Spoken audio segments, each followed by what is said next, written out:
Sebelum masuk pada pembahasan inti. Pembaca yang budiman, sebelum masuk kepada pembahasan inti, sebelum menampilkan sunnah-sunnah sehari-hari yang dapat saya himpun, saya ingin menyampaikan beberapa hal. Pertama, dalam buku ini, saya menghimpun amalan-amalan sunnah sehari-hari berdasarkan hasil penelusuran saya. Sebagian sunnah secara sengaja tidak saya cantumkan, karena adanya perselisihan dalam kevalidan sumbernya, atau karena dalilnya lemah, atau juga karena adanya perselisihan dalam memahami sisi istidlal terhadap sunnah tersebut. Saya berupaya untuk mencatat amalan-amalan yang valid dari sunnah nabawiyah saja, semoga shalawat terbaik dan penghormatan tersuci tercurah kepadanya. Kedua, ada sunnah-sunnah yang terkait dengan kondisi, tempat atau waktu tertentu, yang untuk orang-orang tertentu hal itu termasuk sunnah, namun tidak untuk yang lain. Sunnah-sunnah seperti itu sengaja saya tidak cantumkan juga. Karena hal itu tidak berlaku untuk kebanyakan manusia. Seperti, untuk orang yang tinggal di Makkah dan Madinah, ia bisa mendatangi Masjidil Haram dan Masjid Nabawi setiap hari, sholat di sana untuk mendapat keutamaan pahala yang berlipat dari sholat tersebut. Begitu pula sunnah-sunnah yang khusus untuk imam sholat atau muadzin dan yang lainnya yang termasuk ke dalam sunnah-sunnah yang hanya terkait dengan urusan tertentu saja, yang mungkin tidak pernah terjadi pada banyak manusia.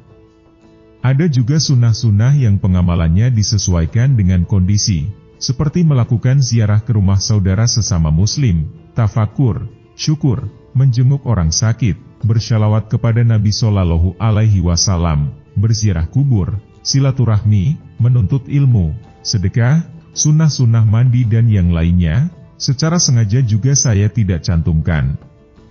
Karena tidak dapat dipastikan bahwa semua itu termasuk amalan sunnah sehari-hari, walaupun seorang hamba dapat melaksanakannya kapan saja ia inginkan.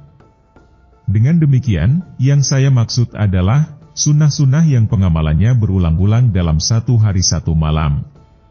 Ketiga, ketahuilah, mengikuti ajaran Nabi Shallallahu Alaihi Wasallam mencakup juga mengikuti akhlak, perilaku dan etika beliau terhadap Allah, sunnahnya dan manusia secara umum. Maka, janganlah lupa wahai pembaca yang budiman esensi ini. Akhlak adalah pilar penting yang sangat dibutuhkan oleh realitas kita sekarang ini. Kita memohon kepada Allah agar Dia berkenan membimbing kita kepada sebaik-baik akhlak, dan memalingkan kita dari keburukan akhlak. Dan ketahuilah, bahwa mendekatkan diri kepada Allah dengan amalan-amalan fardu, lebih didahulukan dari amalan-amalan sunnah, serta lebih besar pahalanya. Allah Azza wa Jalla berfirman yang artinya, dan tidaklah hambaku mendekatkan diri kepadaku dengan sesuatu yang lebih aku cintai dari amalan-amalan yang telah aku fardukan. Keempat, sesungguhnya saya menyampaikan sunnah-sunnah ini kepada diri saya yang penuh dengan kekurangan ini terlebih dahulu, agar saya memberi manfaat kepadanya. Dengan menampilkan sunnah-sunnah sehari-hari di hadapan kedua mata saya, agar saya dapat melihat sisi-sisi kekurangan saya padanya, agar saya dapat membawa diri saya sendiri kepada kebenaran dari sunnah-sunnah ini, dan kepada sikap komitmen di atas petunjuk Nabi Shallallahu Alaihi Wasallam. Mudah-mudahan juga dapat memberi manfaat kepada saudara-saudaraku, memotivasi mereka untuk meniti petunjuk Al-Mustafa Shallallahu Alaihi Wasallam. Bersegeralah saudaraku dalam mengoptimalkan umur yang masih tersisa, sebelum ajal datang dan harapan sirna, dengan cara memperbanyak pelaksanaan sunnah-sunnah dan amal saleh, agar kelak di hari kiamat mendapat akhir yang baik dengan pahala yang besar di negeri abadi, karena prestasimu dalam mengikuti hadis dan petunjuk Tuhan seluruh manusia. Terakhir, aku nasihatkan kepada Anda saudaraku dengan dua nasihat yang disebutkan oleh Imam An-Nawawi rahimahullah terkait interaksimu dengan sunnah-sunnah ini. Pertama, jangan Anda tinggalkan satu sunnah pun melainkan engkau pernah mengerjakannya walaupun hanya satu kali. Imam An-Nawawi rahimahullah berkata, ketahuilah, selayaknya bagi siapa saja yang sampai kepadanya sesuatu dari amalan-amalan yang memiliki keutamaan, atau fadhil amal, untuk mengerjakannya walaupun hanya satu kali, maka agar ia termasuk orang yang mendapatkan keutamaan itu, hendaknya tidak meninggalkan amalan itu secara mutlak. Sejalan dengan hadis, jika aku memerintahkan kalian sesuatu, maka kerjakanlah sesuai kemampuan kalian. Kedua, jika Allah mengaruniakan kepadamu kemampuan dalam mengerjakan suatu ketaatan, dan Anda termasuk orang yang telah rajin melaksanakannya, kemudian suatu hari terlewat atasmu ketaatan tersebut, maka berusahalah untuk mengerjakannya, jika ketaatan tersebut termasuk yang bisa diqadha.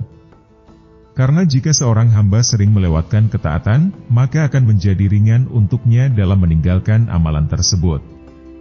Imam An-Nawawi berkata dalam Faidah Mengqadha Zikir, selayaknya bagi orang yang telah memiliki kebiasaan zikir pada waktu malam atau siang hari, atau setelah sholat, atau pada suatu kondisi, kemudian ia terlewat darinya, hendaknya ia mengerjakannya jika memungkinkan, dan jangan membiarkan untuk tidak mengamalkannya karena alasan sudah terlewat waktunya. Jika ia tidak mengqadhanya, maka akan menjadi terasa ringan baginya pula untuk meninggalkannya pada waktunya.